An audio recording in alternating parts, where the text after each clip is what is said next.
fishermen, and so on. But they were protected. And now, years and years later, they're coming back. And we can go out and film giant black sea bass. And that gives me hope.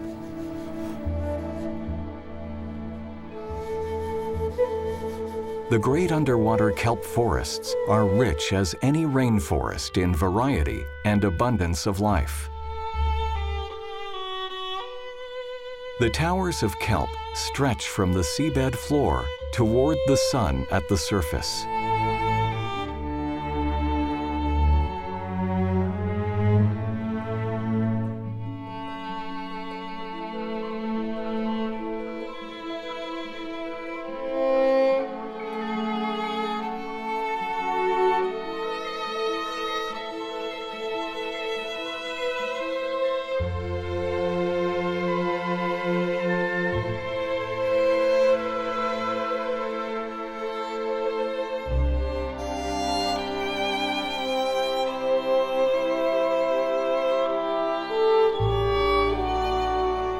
Capable of growing more than a foot a day, the kelp rises as much as 12 stories high, creating a protected habitat for all kinds of life.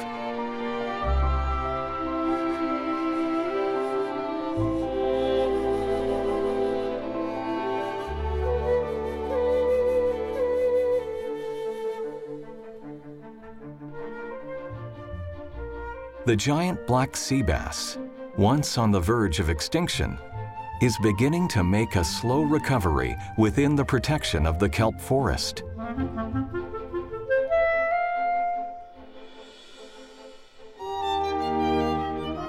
At more than 6 feet long, these docile giants can weigh 500 pounds.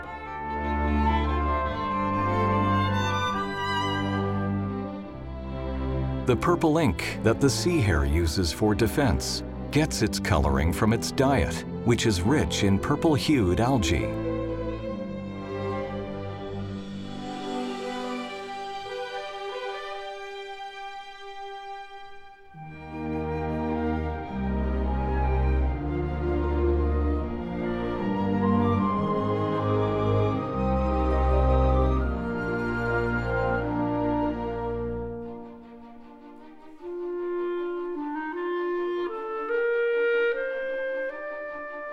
The kelp forest is home and nursery to hundreds of species of fish.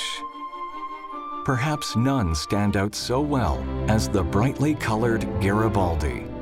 The male works hard to attract the female to his nest, encouraging her to lay her eggs there. The industrious male also keeps the area around the nest free from debris and invaders, disposing of an intruding sea urchin. Urchins are not the only unwanted guests. Pesky crabs are also pushed off the property.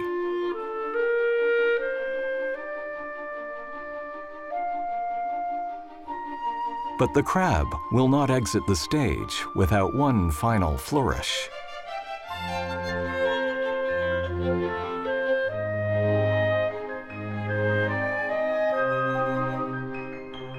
Even in this world apart, some are stranger than others.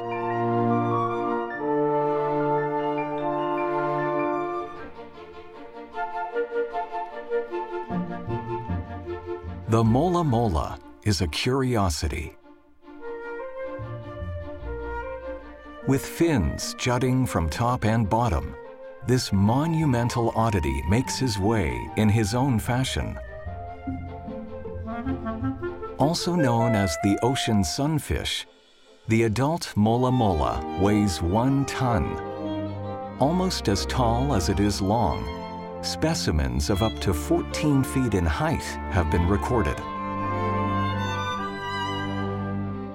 These forests of kelp, nursery and habitat to so much marine life, have only recently begun to recover from decades of overfishing since being protected as a marine sanctuary in 1980. I think what we are coming to understand is that if we create a significant protection zone wonderful things can happen. There is an opportunity for these ecosystems to recover and to repopulate the ocean. And one of the examples of this is some of these reserves that have happened already in the kelp forest off of California. I was struck by a wonderful little rock island that is off of Santa Cruz, which has just been protected for a relatively short time, but already you could see the fish population was recovering, showing signs of a restored habitat. We protect our national parks, and yet if you look at the amount of the ocean worldwide that has actually at this moment in time been protected, it would be just a tiny, tiny sliver of 1%. And obviously, we have to do much better than that. Bob and Feo have long loved the kelp forest and Galápagos, but in order to show a truly spectacular coral reef environment, they traveled somewhere neither of them had yet been: Raja Ampat, Indonesia. Some of the richest coral reef life in the world exists here. Until recently, the remote location and relatively small human population has protected these reefs. However, even here, negative impacts from human activity are on the rise, and pressure to preserve these reefs is mounting. Still, this is a place of staggering beauty and prolific life, a window into the bounty and diversity that thrives in some few special places. There are many species of coral here, and all are animals, not plants. Corals live in colonies or reefs, and their life, rooted in place, depends heavily on symbiotic relationships with the other forms of life around them. Symbiosis defines life on the reef. For many kinds of small fish, corals provide food and protection.